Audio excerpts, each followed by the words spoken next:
आपके कार्य के बारे में बहुत ज़्यादा मुझे यहाँ प्रकाश डालने का ज़रूरत नहीं है, क्योंकि आप सब उसी से संबंधित हैं, उसी कार्य में लगे हुए हैं, तो उसके बारे में आपको क्या सुनाना।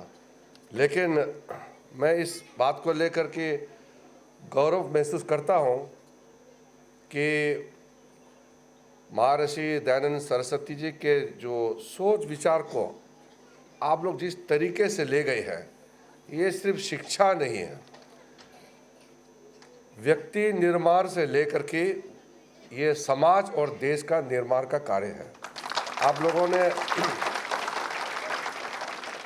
कई लोगों ने जीवन भर समर्पित भाव के साथ आपने काम किया है। जैसे बताया गया, प्रधानमंत्री नरेंद्र मोदी जी ने भी जिक्र किया कि आज़ादी की लड़ाई में लगभग 75-80% लोग आर्य समाज से जुड़े हैं या उससे प्रेरित होकर के जो लोग समर्पित हैं वही लोग देश के लिए लड़ाई लड़ी है।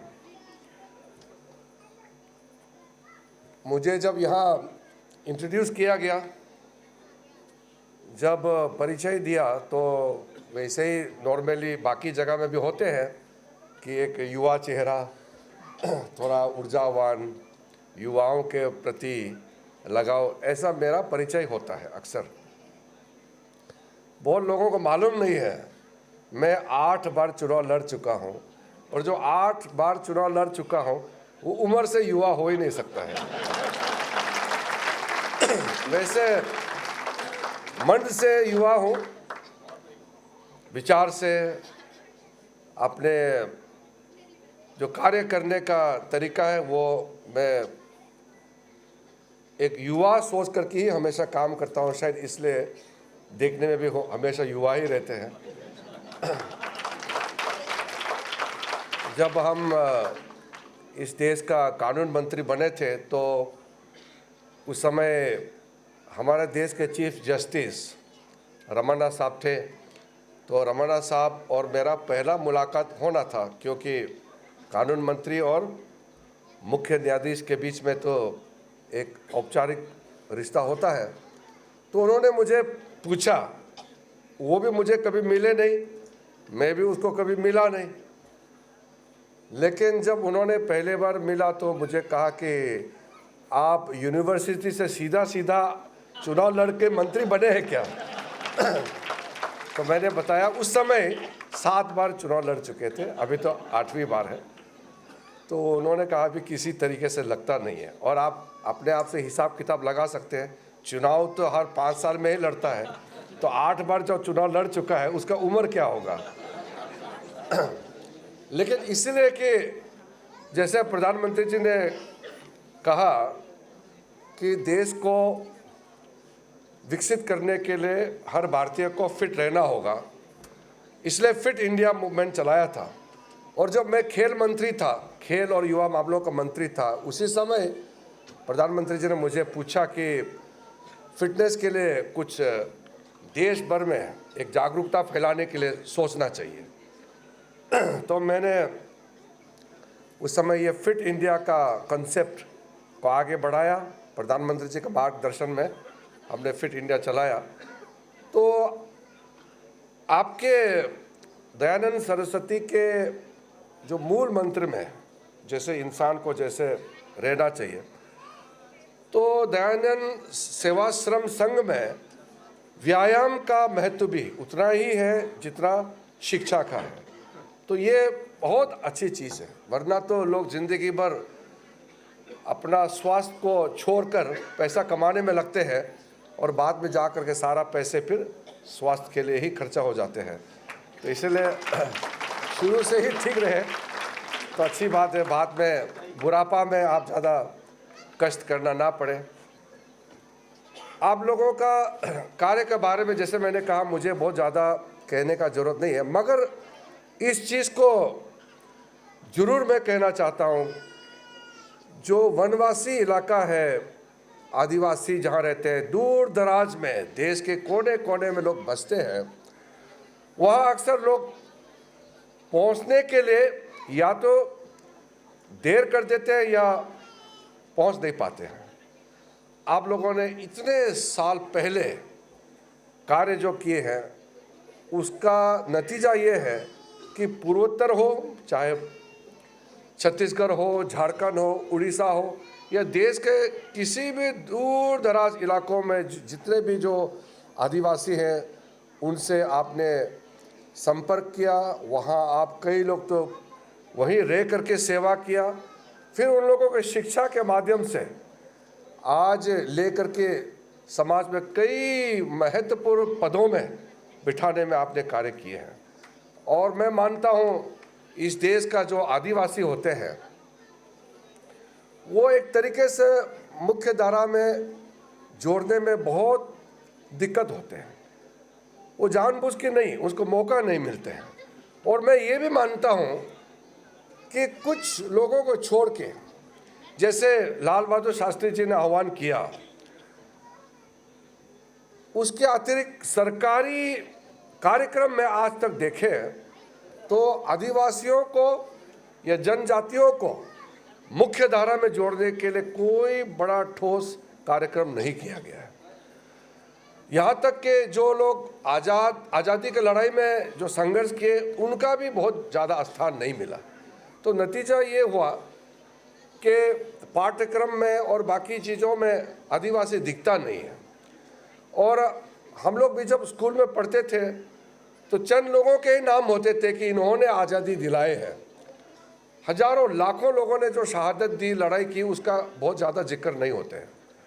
प्रधानमंत्री मोदी जी ने 2014 में जब अपना कार्यकाल शुरू किया तब शुरू में ही कहा कि दूर दराज में जाकर के आदिवासियों में ढूंढ के जिन्होंने आज़ादी की लड़ाई में हिस्सा लिया उनका नाम को ढूंढ करके लेना है, फिर प्रकाशित भी करना है, सम्मान भी देना है। अगर परिवार के कुछ लोग बच्चे हैं उनको बुला करके सम्मानित करना है। तो इस तरीके का कई कार्यक्रम हम लोगों ने शुरू किया। बाद में जा कर के फिर भगवान बिरसा मुंडा के जन्म दिवस पर आदिवासी जनजाति गौरव दिवस के रूप में मनाया गया, फिर एक संग्रहालय खोला गया और कई कार्यक्रम आदिवासियों के लिए जो सरकारी कार्यक्रम है इसका गिनती करके मैं बता नहीं सकता हूँ, बहुत ज़्यादा कार्यक्रम चलाया। और जब सबसे छोटा कोई तो ऐसे एक गांव में एक आदिवासी विशेष रहता है जिसका संख्या मुश्किल से 100-150 भी होगा, उनका अलग भाषा, अलग उनका वेशभूषा, अलग ही तरीके से वो जीते हैं। ऐसा भी कई जनजातियां हैं इस देश में जिसका लोगों के साथ कभी दर्शन भी नहीं हुआ। तो इन लोगों के लिए प्रधानमंत्री के नाम से विशेष कार्यक्रम चलाया, उन तक पहुंचाने का कार्य किया। और हमने खुद महसूस किया कि अब आदिवासियों में ज़्यादातर लोग पूरा देश के मुख्य धारा में जुड़ने का महसूस हो रहा है। और जो आप लोगों ने 10 दिन विशेष जो कार्यक्रम है, ये 43rd है, वैचारिक क्रांति शिविर, वैचारिक क्रांति शिविर, और जो आप वनवासी बंधु का मिलन समारोह रखा है, ये बहुत बड़ा कार्य है। क्योंकि दिल्ली में पूरे देश भर से लोगों को बुला करके 10 दिन का कार्यक्रम रखना और महत्वपूर्ण विषय को आप सोच समझ करके इस 10 दिन, इस जितने भी दिन यहाँ रहा है, सबको इसमें आप घुल मिल करके इसका सिखाना, फिर एक दूसरे से सीखना, एक दूसरे से मिलन होना, आदान प्रदान होना, बहुत सोच समझ करके आपने जो कार्यक्रम रखा है, मैं मानता हूँ कि ऐसा बहुत कम कार्यक्रम होते हैं। कार्यक्रम मैंने बहुत जिंदगी में बहुत कार्यक्रम देखा है, लेकिन अखिल भारतीय दयानंद सेवाश्रम संघ ने जो कार्य किया है ये सचमुच में अद्भुत है और देश के लिए बहुत बड़ा कार्य है।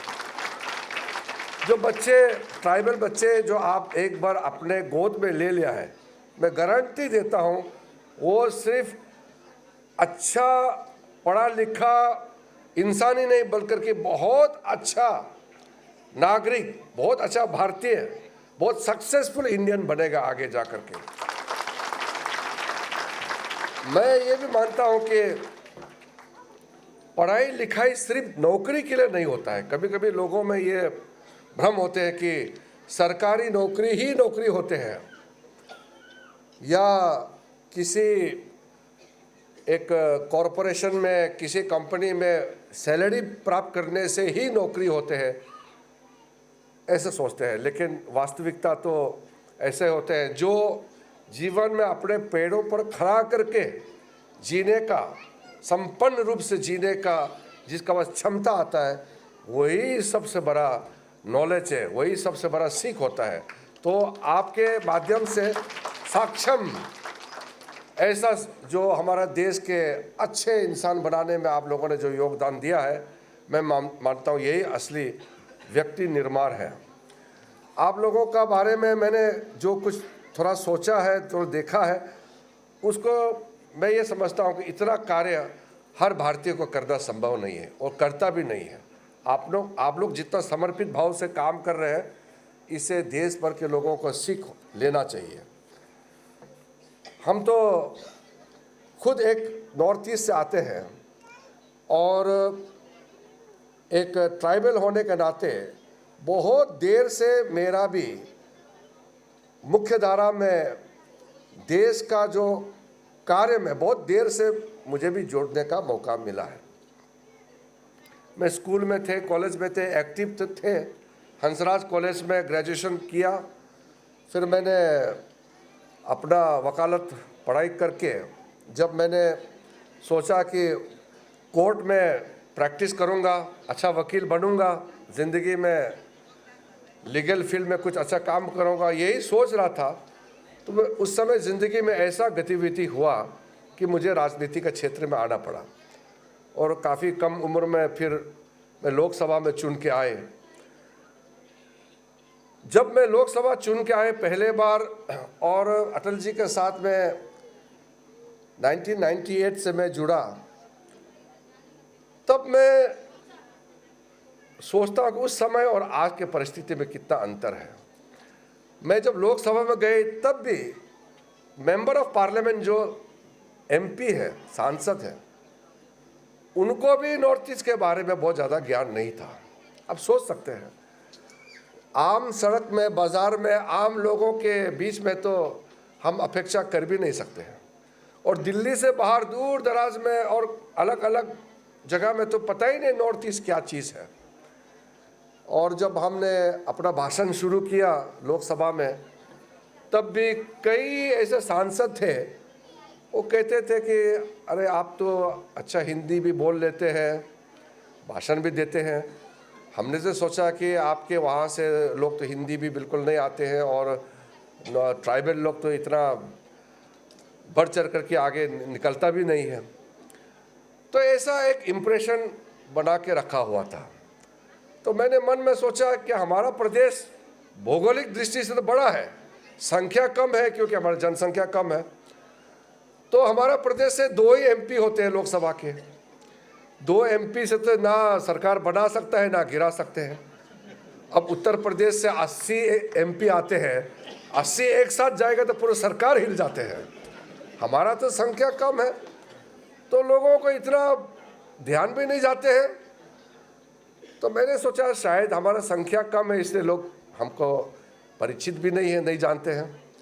तो मैंने उस दिन सोच लिया, भले ही हमारा संख्या कम हो लेकिन मैं कमज़ोर नहीं हो सकता है। और उन दिनों यूपी, बिहार या कई जगह में जाने से बाहुबली जो मसल पावर होते हैं, बाहुबली का बहुत चर्चा होते थे कि आप बूट कैप्चरिंग करके अपने ताकत के दम पर चुनाव जीत जाते थे। तो मैंने सोचा मैं तो अपना ताकत यहाँ दिखा नहीं सकता हूँ, मैं तो कोई बाहुबली तो हूँ नहीं, तो मसल पावर को मैं विश्वास नहीं करता हूँ, लेकिन मेरा वोकल पावर ठीक होना चाहिए, आवाज़ जोर होना चाहिए। फिर पहचान बनाया धीरे धीरे। फिर ऐसा करके हम लोगों ने लोकसभा में अपना बात करके लोगों के सामने पहचान रखा। तो पूर्ण संगमा हमारे सीनियर थे एमपी, वो पहला कैबिनेट मिनिस्टर बना। आप सोच के देखिए, एक आपको मैं समझने के लिए बता रहा हूँ, हमारा देश में लगभग 9% ट्राइबल पॉपुलेशन है और ट्राइबल का टोटल एमपी तो उतना ही है 71 में आज जितना है, क्योंकि परसेंटेज तो सेम है। तो एक ट्राइबल एमपी को कैबिनेट मंत्री बनने के लिए इतना साल कैसे लगा, आप सोच के देखिए। ये सोचने वाली बात है। कभी कभी सिंबॉलिक चीज़ भी महत्वपूर्ण होता है। तो जब सांगमा साहब कैबिनेट मिनिस्टर बना तो काफ़ी धूमधाम से ढोल बजा के सबने नाचा गाया। हमने भी उसमें गया और बधाई दिया कि चलो पहली बार एक आदिवासी इस देश में कैबिनेट मंत्री बना है। तो हमारे एक सीनियर थे पॉलिटिशियन अरविंद नेताम जी, वो प्रणब मुखर्जी से भी सीनियर एमपी बने थे। तो वो मुझे बताया, देखो किरण भाई, मैं इतने सालों से सांसद हूँ, लेकिन राज्य मंत्री का दर्जा दे के रखा है कांग्रेस पार्टी में, कभी भी कैबिनेट मंत्री बनाया नहीं है। तो मैं भी सोचते रहा कि इतने संख्या में हमारे ट्राइबल एमपीज तो होते थे, कैबिनेट मंत्री क्यों नहीं बन पाया। तो पहली बार सांगमा साहब बने, कांग्रेस पार्टी में थे, और उसके बाद में और 2-3 कैबिनेट मंत्री बने हैं ट्राइबल समुदाय से। तो बाद में ये बदलाव कैसे हुआ, आज नरेंद्र मोदी कैबिनेट में मुश्किल से हम लोग 30-31 कैबिनेट मंत्री होते हैं देश में। तो पहले टर्म में भी और ये टर्म में भी नरेंद्र मोदी जी कैबिनेट में 3 ट्राइबल है जो लगातार कैबिनेट मंत्री बने हैं। तो पहले अर्जुन मुंडा जी थे, मैं था, और अपने सोनोवाल जी थे, और अभी जोएल ओराम जी हैं उड़ीसा से, और सर्बानंद सोनोवाल है असम से, और मैं नरेंद्र मोदी जी के साथ में काम करना। और उस समय पीए संगमा तक कैबिनेट मंत्री ही नहीं बना इस देश में आदिवासियों से। तो ये सारा चीज़ दिखता है कि प्रायोरिटी क्या था सरकारों में, जो भी प्रधानमंत्री बने हैं। और अटल बिहारी वाजपेयी के समय में पहली बार ट्राइबल अफेयर्स मंत्रालय बना करके एक ट्राइबल को कैबिनेट मंत्री बनाया था। तो मेरा कहने का ये था कि मुख्य धारा में जो सोच था, सरकार हो या आम समाज में, ट्राइबल एग्जिस्ट नहीं करते थे। उनके सोच में आदिवासी एग्जिस्ट नहीं करते थे। ज़्यादा से ज़्यादा ये सोचते हैं कि ये लोग जंगल में रहते हैं और अपना जीवन जो है खेती बाड़ी या जंगल में पत्ते तोड़ के खाते हैं, या जो भी है जो थोड़ा कुछ खेती बाड़ी करते हैं जंगल में ही अपनी ज़िंदगी बिताते हैं। शहरों में तो उसका कोई स्थान ही नहीं है, और ट्राइबल मतलब पिछड़ा है। इस तरह से एक नेग्लिजेंस था, जानकारी का भी अभाव था और कोशिश भी उतना नहीं थे। तो उस समय ईसाई लोगों का पहला एंट्री हुआ ट्राइबल समाज के अंदर में, वो भी नॉर्थ ईस्ट में बहुत पहले एंट्री हुआ है। उसमें धर्मांतरण भी शुरू हुआ है। तो ट्राइबल्स में जो लोग क्रिश्चियन मिशनरी में चले गए और जो लोग आगे स्कूल में पढ़ करके, कुछ लोगों को मौका तो मिला है शिक्षा के क्षेत्र में, कुछ आगे तो बढ़ा है, लेकिन मैं ये मानता हूँ बहुत ही महत्वपूर्ण है कि आप लोगों को मैं मेरा मन की बात मैं कहना चाहता हूँ। मैं ये विश्वास रखता हूँ, आदमी जितना भी आगे बढ़े, पढ़ा लिखा और किसी भी क्षेत्र में कितना भी क्यों आगे ना बढ़ जाए, आप चांद तक चले जाए और चांद छोड़ के दूसरे तारे तक भी आपका साइंस के माध्यम से आप इतना टेक्नोलॉजी आगे बढ़ जाए और तरक्की का दूसरे तारों तक भी आप पहुंच जाए। मैं ये मानता हूं कि अगर आपका संस्कृति खो गया, संस्कृति को छोड़ के कहीं भी पहुंचे, मेरे लिए उपलब्धि नहीं है। अपने देश में, अपने समाज में हम अपना पहचान, अपना धर्म, अपना विश्वास, मेरा जो वजूद है, मेरा विश्वास है, मेरा आस्था है, उसको कायम रखना चाहिए। कोई लोग अमेरिका में जाके बड़ा आदमी बन जाता है, मैं ये कहता हूँ ठीक है बड़ा आदमी बन गया, मगर हमारे लिए वो कोई महत्व नहीं रखता है अगर वो भारत से उसका नाता तोड़ दिया है और जड़ से अगर वो उखड़ गई है, तो हमारे लिए कोई मायने नहीं रखता। अपना धर्म, अपना विश्वास, जो भारतीय होने पर गर्व होने के लिए आपका रूट में नीचे ज़मीन पर आप अगर जुड़े रहेंगे तो मैं मानता हूँ कि सचमुच में मुझे फ़ख्र होता है ऐसा इंसान को जो तरक्की किया है। इसलिए अखिल भारतीय दयानंद सेवाश्रम का जो संघ का कार्य है, आप मूल जीवन में एक व्यक्ति निर्भर में क्या क्या चीज़ होना चाहिए उसको आपने बहुत बड़ा बल दिया है। मैं हमेशा मानता हूं कि ऐसा अगर हर संगठन आपके जैसे करेंगे तो ये देश तो महान तो होगा ही होगा, लेकिन साथ साथ में अपना संस्कृति को पूरे दुनिया में फैलाने में भी कामयाब होगा। मैं ऐसा प्लेटफॉर्म में तो बहुत मन में बहुत चीज़ कहने के लिए एक उत्सुकता रहता है कि मैं अपना विचार को शेयर करूं, लेकिन बहुत लंबा बोल के फ़ायदा नहीं है। आप बहुत ज्ञानी हैं, आप लोग सब समझदार लोग हैं, और बच्चों को भी आप इतने अच्छे से आपने संस्कार दिया है, तो मैं मानता हूं कि बहुत ज़्यादा मुझे बोलने का आवश्यकता नहीं। मुझे बुलाया, यही बहुत बड़ी बात है। मुझे आपने सम्मान दिया, इज्जत दिया, और मैं